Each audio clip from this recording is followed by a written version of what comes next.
What do you do when your friend becomes your leader or your authority figure or even your boss?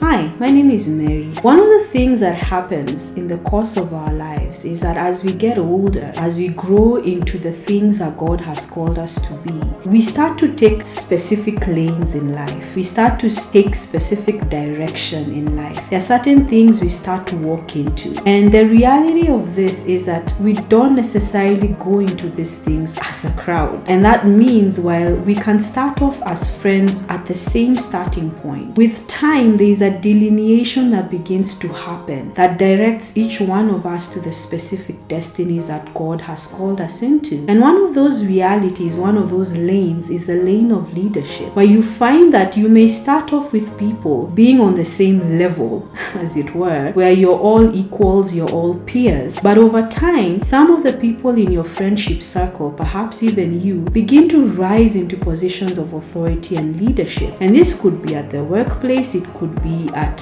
society level, it could even be in the church, where this person who was once the kid you used to run around with and do all sorts of things with and have a good time with is now no longer just that kid. They've suddenly morphed into a leader who is guiding and holding you accountable on certain things. And that's not always an easy transition to go through. What I've found throughout my observation, throughout my experience, throughout even just journeying with people in these seasons of transitions, is that one of the things that we have to be careful with, especially as believers, is allowing people to grow. What do I mean by that? There are many times when we have people in stasis in our minds, where we have them almost in ice. There's a version of your friends that you have in your mind, and that version hasn't changed from the day you met them. And so whatever history you have with them, however long you've known them, whatever version of them that you're most comfortable with, that you're most familiar with, that's a version of them that you've held on to today. And perhaps it's been years of friendship that we're talking about, but till today you still see them as the person they were when you met them. And the danger with this is that when this person starts to change to accommodate the transformation that God is taking them through, then we no longer understand who they are. We start to look for the friend we knew instead of starting to build a relationship with the friend they are becoming, instead of starting to build a relationship with the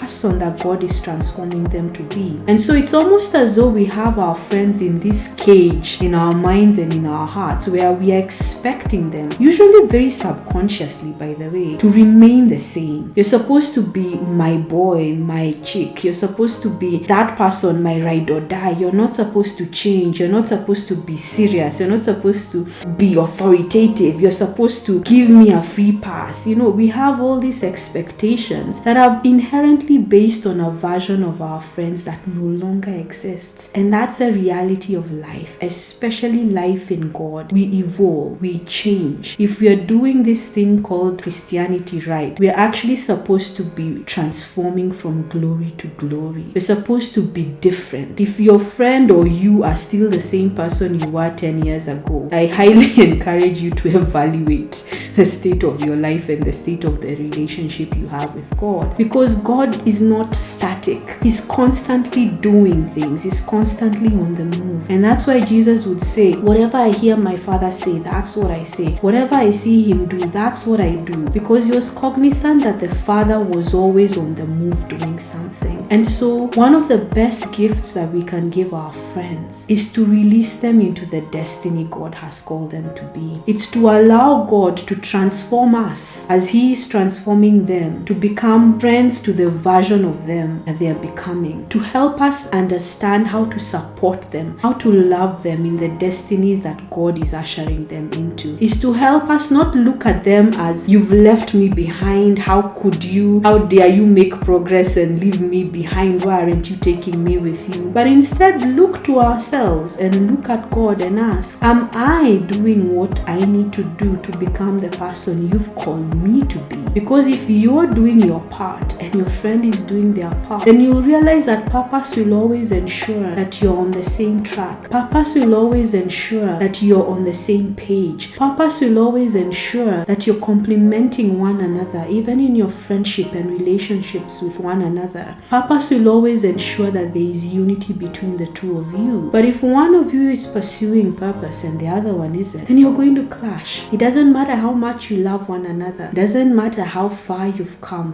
with one another. It doesn't matter the kind of history you have with one another. So when your friends start to become leaders, the best thing you can do is go to the Lord and ask, introduce me to my friend who's a leader. I've known my friend as a child, I've known them in their youth, I've known them as a teenager or in this particular season of their life, but I don't know them as a leader. Lord, show me who they are as a leader. Help me have a revelation of who they are to you as a leader, so that I can honor them and respect them and not be familiar with them, so that I can know how to support them as a friend when they're doing the thing you've called them to be, so that I can release them with zero expectation, with 100% confidence and gratitude and love into that which you're calling forth for them, even if it doesn't look like what you're calling me to do. So that's the thing. When our friends become leaders, we also have to transform into people who can be friends to leaders. And it takes the Lord to help us do that. Thank you for joining me today. I'll see you in the next episode.